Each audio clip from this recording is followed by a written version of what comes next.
So this was a little toy that came in Kellogg's Corn Flakes. You pack that with baking soda, and the little guy whizzes around the bathtub and sinks and then comes back up. This was probably Richard's in the 50s, I'm sure, I'm sure. Anyway, found Diver Mike on the beach.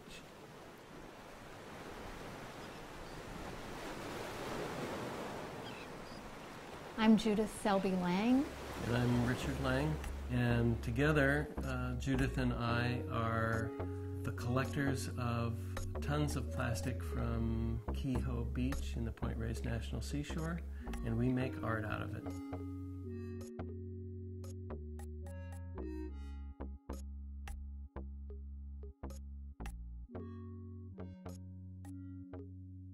We really like to say that this is a love story. From our first date at Kehoe Beach, a whole life has unfolded. We decided that we were going to go to the beach and go as often as we could and see what we could collect in 1 year.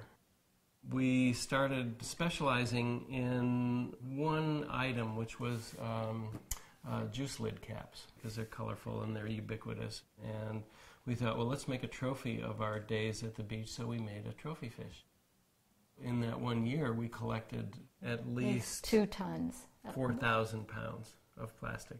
And right around that time, the information about the North Pacific Gyre started coming through. It's an area that some describe as the size of Texas, some say twice the size of Brazil.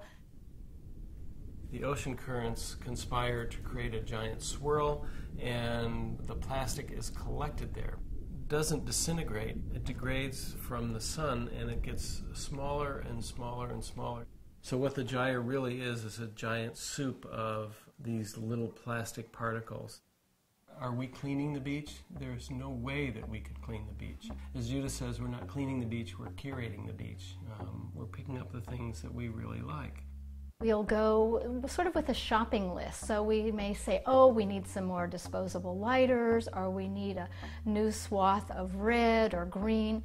This is really fun. And people that go with us, think we're a little nuts, and then they get into it. We really limited ourselves to this 1 little kilometer of beach, because like a holographic pinpoint, we want to talk about this one little place as the place that stands as a marker for the whole planet. In about 2 hours, we can collect probably more than we can carry back, usually 70, 75 pounds.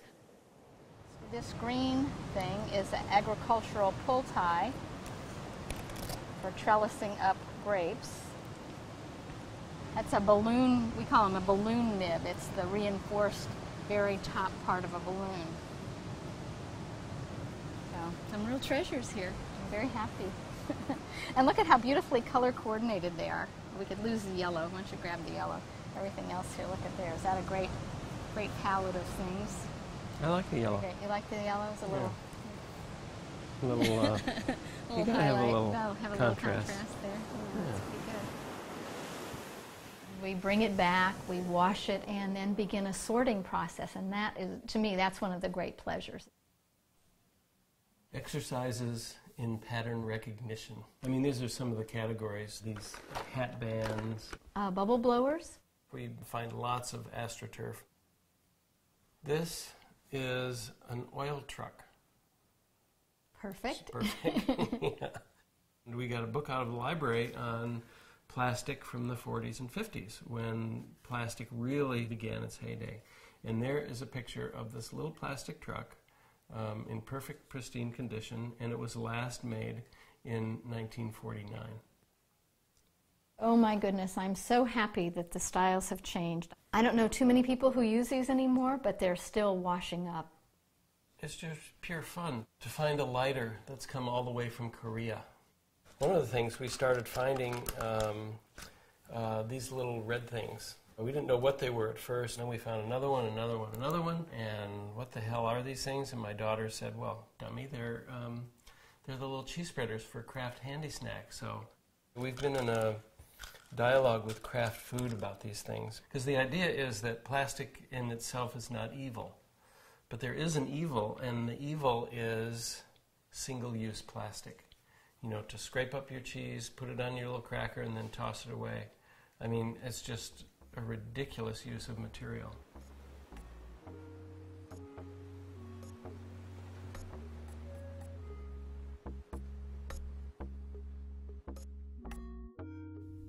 So we're working on a piece that's going to be beginning in November at the SF MoMA, San Francisco Museum of Modern Art.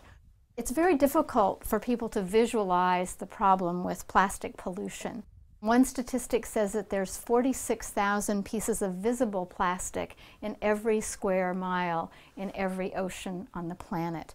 That's an inconceivable number, so we've decided to count out what is in 10 square city blocks. So we're going to present 4,600 pieces of plastic suspended as if they were suspended within the ocean. We found the chair first, the whole green chair, but it was missing a leg, and then about a week later we found a leg. Different from a different chair, and we put it together. Everything you need comes from the beach. Right there. Right there. People that make things really let the material speak. And this plastic has really spoken to us in this way where the prints have become a kind of prime focus. We're inspired by Kandinsky and Klee and Matisse. This plastic seems to lend itself to these kind of artworks. A little bit formal, very abstract, and it's a beautiful form to work with.